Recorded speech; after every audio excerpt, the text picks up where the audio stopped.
Bienvenidos. Esto es Fuera de la Caja. Yo soy Macario Esquetino y le agradezco mucho que me escuche en esta revisión de lo ocurrido en la semana que terminó el día 15 de junio, Día del Padre. Grabo para usted el lunes 16, cuando está arrancando la reunión del G7 en Kananaskis, si no me equivoco, en Alberta, en Canadá. Esperamos que todo vaya bien para la señora Sheinbaum, que se fue en vuelo comercial. Ya ve que les encanta la farsa. Hubiera sido mucho más barato tener un avión presidencial porque la señora no va sola. Va acompañada al menos por tres secretarios y me imagino pues un cierto número de auxiliares, asistentes y demás, pero pues es la farsa, ¿no?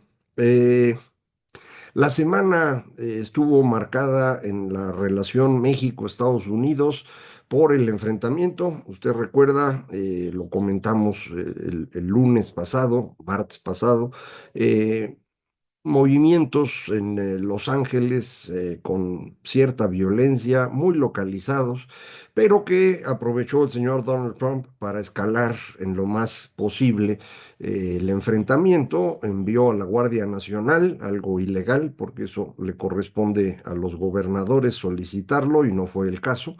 Luego envió Marines también para que detengan gente.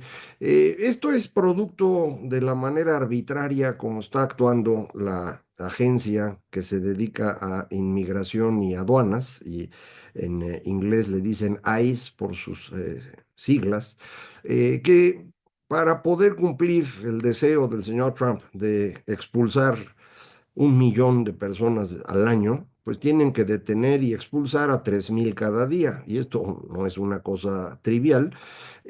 No están pudiendo hacerlo de acuerdo a las reglas que ellos mismos tienen establecidas. Y entonces, pues están actuando de forma arbitraria. Hay detenciones de personas sin identificación, sin uniformes, detienen de acuerdo a cómo los ven, ¿no? Esto en Estados Unidos se llama racial profiling y está prohibido por la ley también, pero lo están haciendo igual. Y hay también evidencia de estos grupos paramilitares cercanos a Trump que están actuando, como se decía hace muchos años, como vigilantes y están pues ayudando a ICE a detener personas y expulsarlas. Estas arbitrariedades han generado una gran reacción de los migrantes que tienen toda la razón en no soportarlo y que se manifiestan. En el caso de Los Ángeles, esta manifestación llegó en un cierto lugar a cierta violencia que, como siempre, es muy mediática y que, insisto, la aprovechó el señor Trump. Hoy mismo, este lunes 16, puso un larguísimo tuit el señor Trump insistiendo en que tienen que expulsar a millones porque son abusos de los migrantes que llegan y utilizan el estado de bienestar y que son criminales, todos esos cuentos que ya conoce usted. Eh, Esto le sirvió a Trump para quitarse de encima las acusaciones de Elon Musk de que el señor es un pedófilo, porque aparece, dice Musk, en los archivos del caso de Epstein. Eh, Eso ya se borró, entonces ya le sirvió para distraer, pero también le sirve en este ánimo que tiene, insisto, de concentrar el poder en su persona y hacer caso omiso de la ley. En el mensaje que publicó hoy se refiere específicamente a Los Ángeles, a Chicago, a Nueva York, que son ciudades gobernadas por demócratas. Él quiere borrar a los demócratas. Ya las encuestas de popularidad o aprobación del señor Trump lo ponen en terreno negativo, incluso en el caso de migración, que era en donde estaba mejor posicionado. Todo lo demás ya era negativo. En migración traía números positivos, ya se vinieron abajo, porque la mitad de los estadounidenses no está de acuerdo con este tipo de actuación. Otra vez, son formas arbitrarias que no son legales, pero ya ve usted. Eh, Como parte de esto, La secretaria de Homeland Security, la señora Kristi Noem, hizo uso de unas declaraciones de la señora Sheinbaum de hace unas semanas, que la señora pues dijo que nos íbamos a movilizar en caso de que aplicaran este impuesto de 3,5% a las remesas. Eh, por eso no es bueno que los presidentes hablen, porque pues se pueden equivocar mucho y eso es una equivocación absurda. La señora Noem dijo que Sheinbaum estaba movilizando a los migrantes y esto era un ataque directo. Evidentemente manipuló la grabación, pero pues ¿para qué la tiene uno desde el principio, no? Sheinbaum salió luego a decir que eso no era así, que ellos piden a los migrantes tranquilidad. Eso mismo pidió el gobernador de California. Se fueron tranquilizando un poco las cosas antes de que empezara a bajar la presión. Al senador Alex Padilla, que llegó a un evento donde estaba la señora Noem para preguntarle por qué estaban actuando como lo hacían, eh, los guardias de seguridad lo empujaron, jalonearon y hasta le pusieron esposas al senador. Y esto pues generó una reacción fuerte en términos políticos que también se borró rápido porque este sábado en la madrugada un personaje allí en Minnesota se dedicó a asesinar diputados demócratas, por cierto. Logró asesinar a la señora Hortman y a su marido, al señor John Hoffman y su mujer, no los mató, pero los dejó heridos. Y según veía yo, dice la policía que fue a buscar a otros dos, pero no los encontró.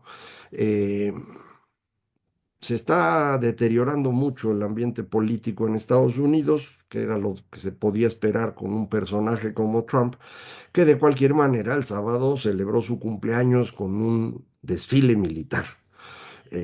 Yo creo que esperaba un desfile como los que le hacen a Putin o a Xi Jinping o al gordito de Corea del Norte, pero no, los soldados marcharon porque los obligaron a hacerlo, pero se veía claramente que no estaban a gusto, de manera que no marcharon, ahí iban caminando, ¿no? Como si fueran en la playa. No hubo público, pero sí hubo ese mismo sábado manifestaciones en centenares de ciudades de Estados Unidos a la consigna de no queremos un rey. Yo creo que muy importante esto, lo comentaba yo en mi artículo de hoy lunes. Estados Unidos se funda bajo la referencia de la República Romana. Y en la República Romana, si había una consigna importante, era esa: nadie debe ser rey de Roma. Con base en esa consigna es que Casio, Bruto y otros 20 senadores deciden acuchillar a Julio César, eh, porque decían se quiere convertir en rey. Yo creo que el señor Trump no conoce ni qué pensaban los padres fundadores de Estados Unidos, ni mucho menos la historia de Roma, pero es la esencia de Estados Unidos. No queremos un rey. Entonces, a ver cómo se dan las cosas allá. Insisto, para el tema del G7, pues en el momento que estoy grabando no tengo información, lo dejo para la próxima semana. Durante este fin de semana hubo un evento global también muy importante, que es el ataque de Israel a Irán.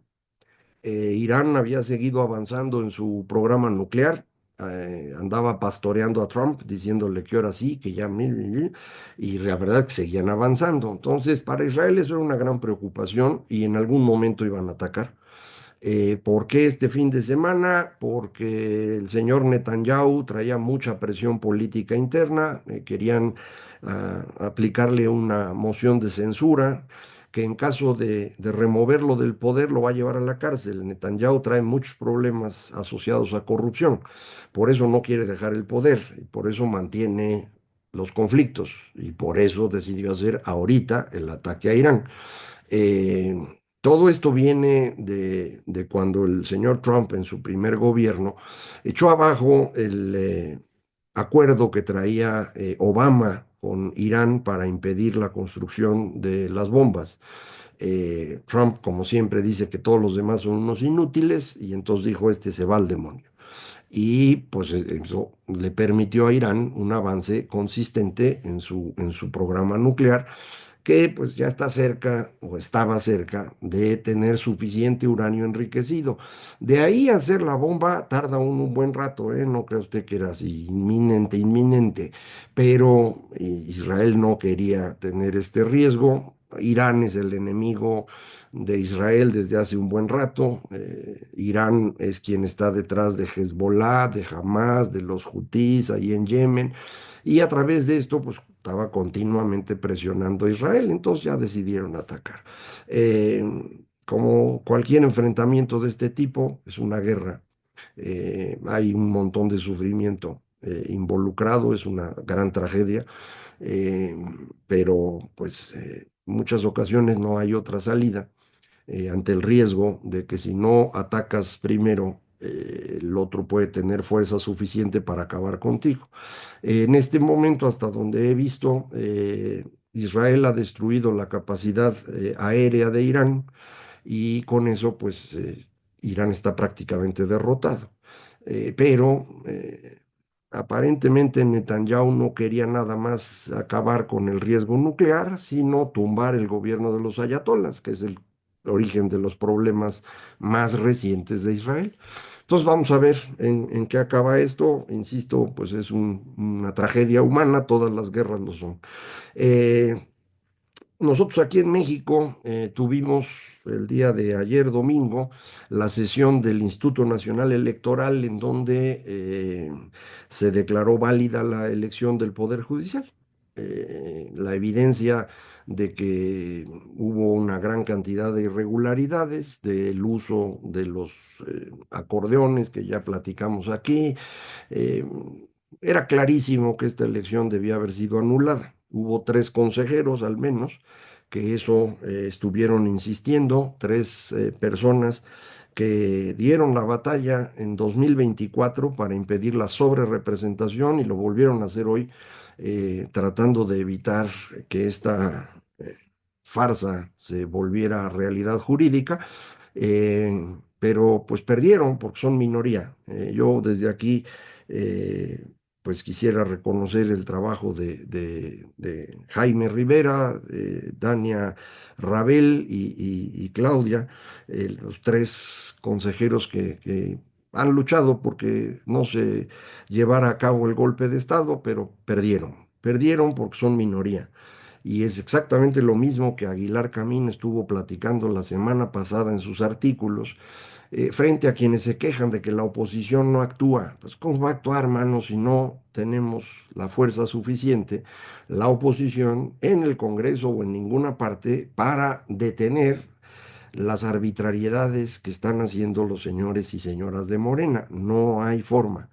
Por eso era tan importante la elección del año pasado y por eso insistimos tanto, pero pues no todo el mundo se dio cuenta del tamaño del problema en el que íbamos a estar. Y esto ahorita no tiene remedio, no tenemos forma de evitar estas arbitrariedades. Vamos a tener menos ahora, ya que tenemos a este nuevo Poder Judicial que en septiembre entrará en funciones. Prácticamente estos meses ya no se puede hacer nada porque hay que empezar a entregar a los que van a empezar. Los que llegan, hay una cantidad no menor de criminales, o lo están reportando los medios, y hay una cantidad grandísima de personas sin experiencia ni conocimiento de lo que significa ser un juez o un magistrado. eh, o peor, los que llegan a nivel de ministro en la corte, pues tampoco tienen experiencia. Las únicas que tienen experiencia son las tres que son hoy ministras y lo van a seguir siendo. De esas tres, una no entiende nada, que es la señora Batres, y las otras dos, bueno, pues usted ya las conoce, ¿no? Eh, Vamos a ver cómo funcionan, pero seguro no va a estar muy bien.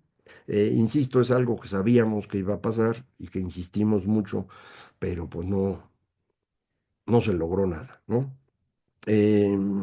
Esta semana poquito de información económica, nada muy significativo. Hoy se publicó el dato oportuno del consumo, que es una aproximación que dice que, bueno, pues en abril y mayo las cosas siguieron mal.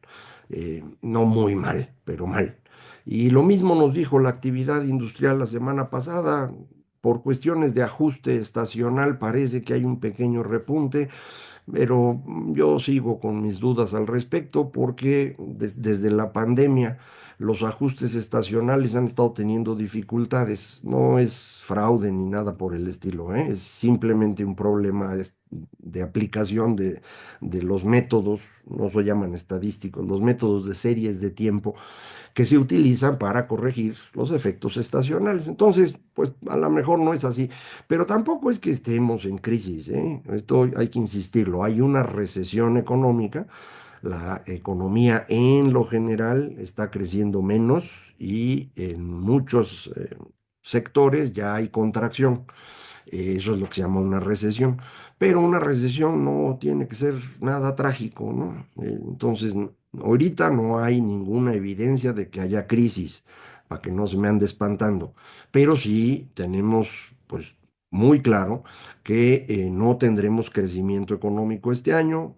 Algunos de los analistas ya están esperando una leve contracción, otros siguen con un leve crecimiento y en promedio andamos prácticamente en ceros para este año.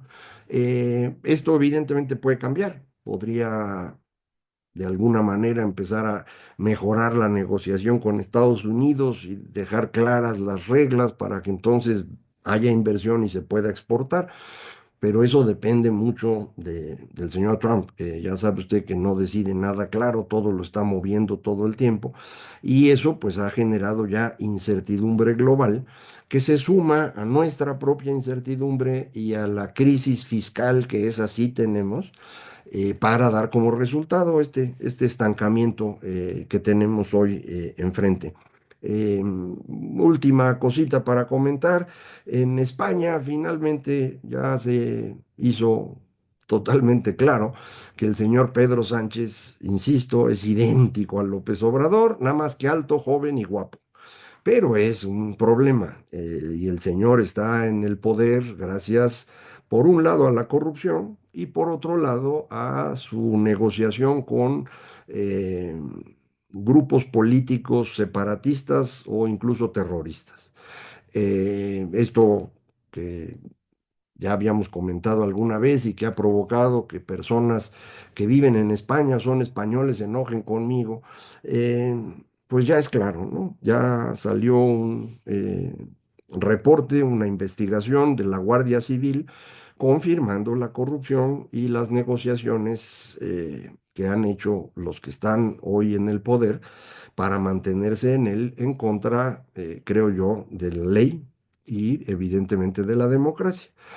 Hoy se defendió el señor Pedro Sánchez, como siempre, haciéndose la víctima, diciendo que los otros son peores, que él no sabía, pero sí sabía. Vamos a ver.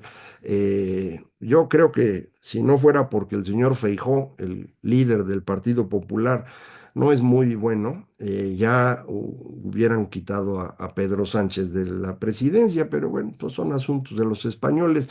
Pero esto ya nos ayuda otra vez a confirmar lo que habíamos platicado desde el año pasado. No es nada más México, es un fenómeno global. Y por eso esta idea que tienen muchos de que hay que irse de México, pues está muy bien, mano, nomás que no queda claro a dónde. Irse a Estados Unidos para que ICE te vea mexicano y te expulse del país, o irte a España, donde el camino hacia el obradorismo es muy evidente, a dónde se mueve uno, ¿no?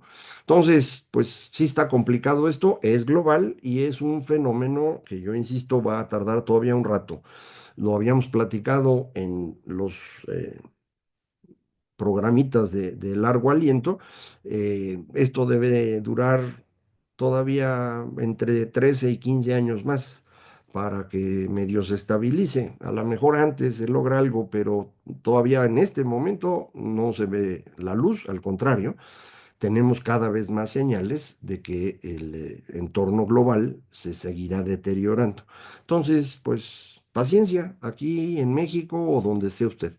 Muchísimas gracias. Esto fue Fuera de la Caja.